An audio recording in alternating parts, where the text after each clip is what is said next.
Hi, my name is Chris Boxall, and I am the team manager of the Herefordshire and Worcestershire SEND Information Advice and Support Service.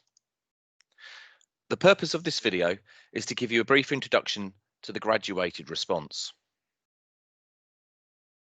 The aims and objectives of this video is to enable parents, carers to gain an understanding of and have a secure understanding of the graduated response. We also hope to understand each aspect of the assess, plan, do, review cycle and the roles and responsibilities within this process. I'm going to start with the definition of special educational needs or disabilities.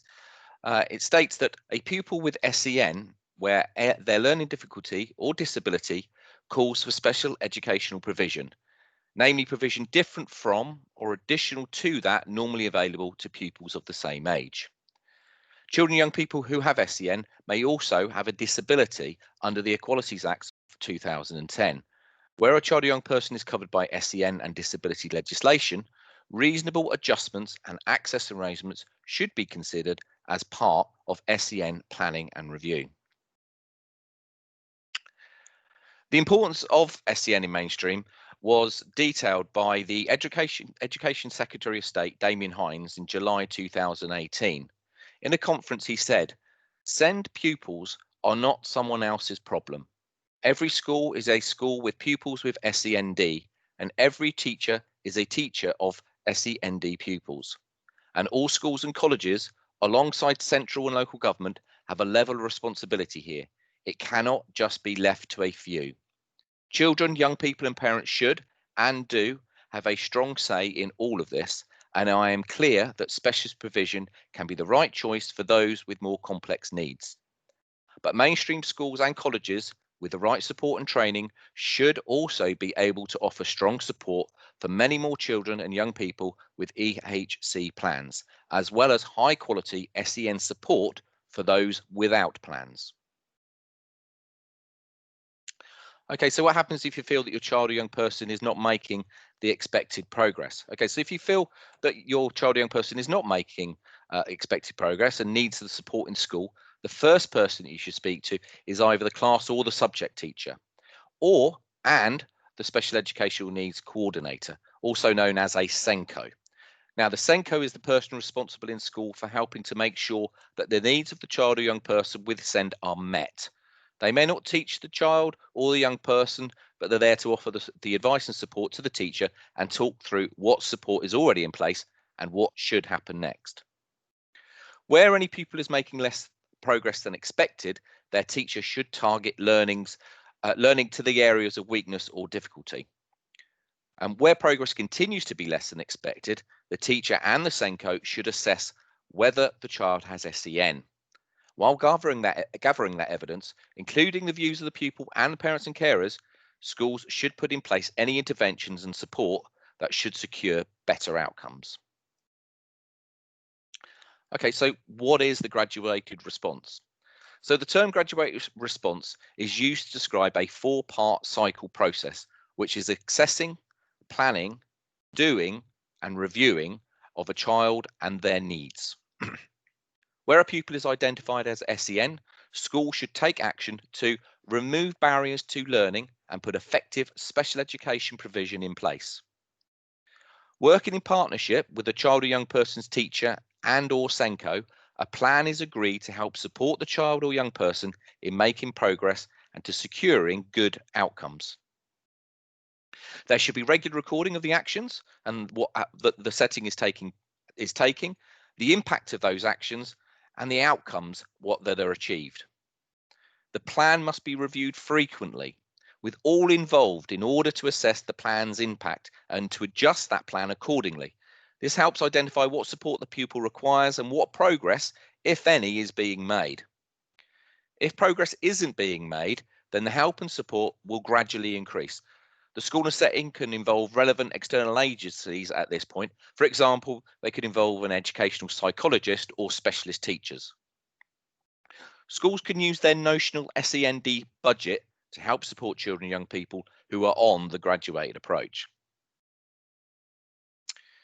So the assess, plan, do, review, what that means is, so starting with assess, it's assessing a clear analysis of needs.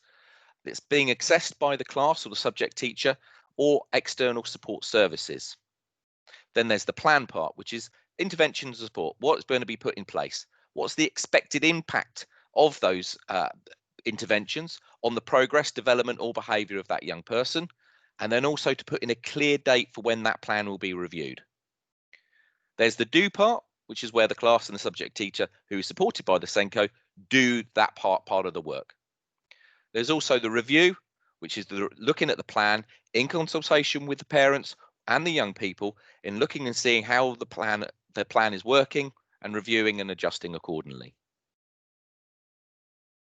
Here is a diagram to give you an example of the assess, plan, do, review.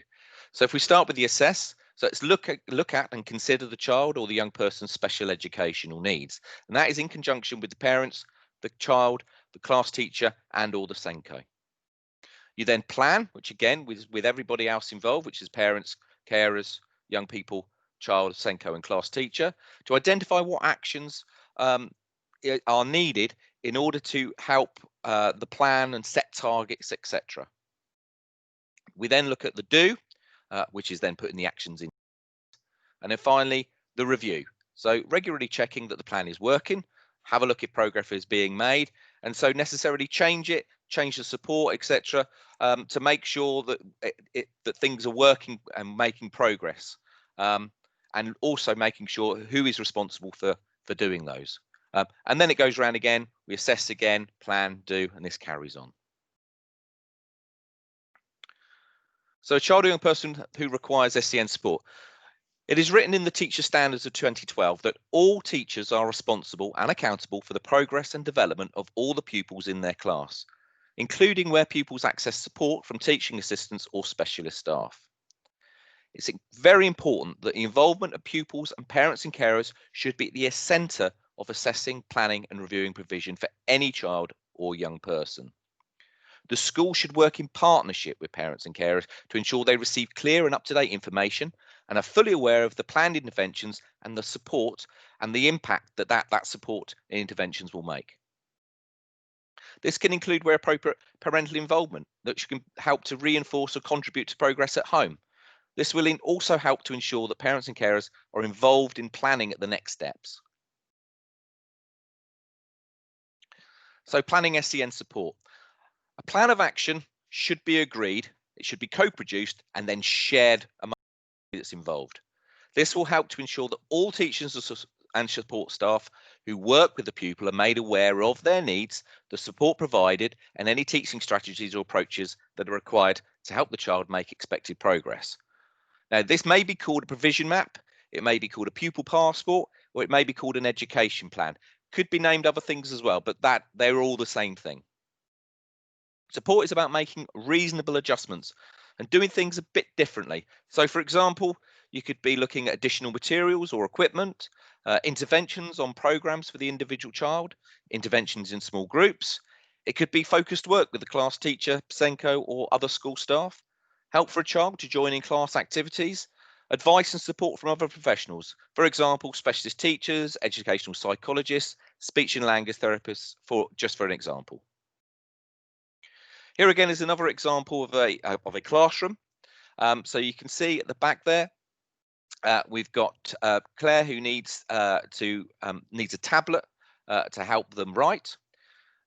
Mark, he sits at the back of the class as he doesn't like people sitting behind him. We've got Petra, who has a timeout card in order that she can go to a quiet area. We then have George, who has a fidget toy and which enables him to concentrate. We have John, who's in a wheelchair and sits at an adaptive desk. We have Rada, who sits at the front of the class so she can avoid distractions. And Emma, who has a use of noise cancelling headphones that she can use those at break time. We've also as well, we've got Tony, Kai and Claire, who sometimes will go and work with in smaller groups with a TA. So this is just an example of things that can happen that are made of reasonable adjustments in a typical classroom. So the review part. Now, this is the most crucial stage of the graduated response. Schools should meet with parents at least 3 times a year to review the plan. The views of the pupil also have to be included in these discussions to help promote the person-centered approach. So this could be through involving the parent through, the pupil through the whole discussion of the meeting. It may be in just part, or it could be that just gathering their views as in preparation for that meeting. The view process provides an opportunity to evaluate the success or otherwise on the pupil's progress and development and agree any adjustments that might be necessary. So what are the next steps after that? Well, as I say, next steps, it might be that you consider that the plan needs to continue and you will continue that plan going round and round. You may at some point, you may agree that your child or young person has made successful progress and no further action is required. So they then they no longer follow in that plan. However, it may mean that in a few months' time or something like that, something else may come up and then they can restart that cycle again. It's not just a one-stop shop. You can keep revisiting that cycle and going around and planning, doing and reviewing, etc. Or, despite the school taking relevant and purposeful action to meet the SEN, the child or young person has still not made expected progress. You can then consider requesting for an education, health and care plan assessment. Just as an aside, the local authority will expect to see evidence of the action taken by the school as part of the SEN support in order to help them make a decision on an education, health and care plan assessment. Here we have a few examples of further reading. For Herefordshire pupils, there is the guidance which is called Interventions Guidance for SEN in Schools and Other Settings. There is the Worcestershire Graduated Response. There is also the Understanding the Support of Children and Young People with SEND in Worcestershire, which is an easier follow guide of the Graduated Response. And you can also have a look on the SENDIAS website, where you'll find a fact sheet which is entitled SEN Support in Mainstream Schools.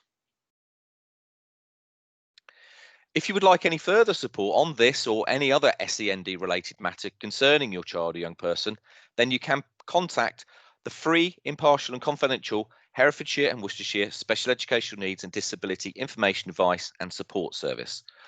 We're there to help and support.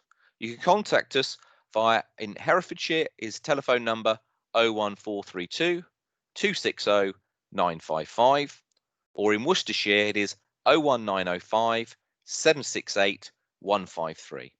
We also have our website, which is at www.hwsendias.co.uk, which I said you will find information and fact sheets, etc., across a variety of different issues regarding SEND. We're also on Facebook, which is HW Sendias. Thank you.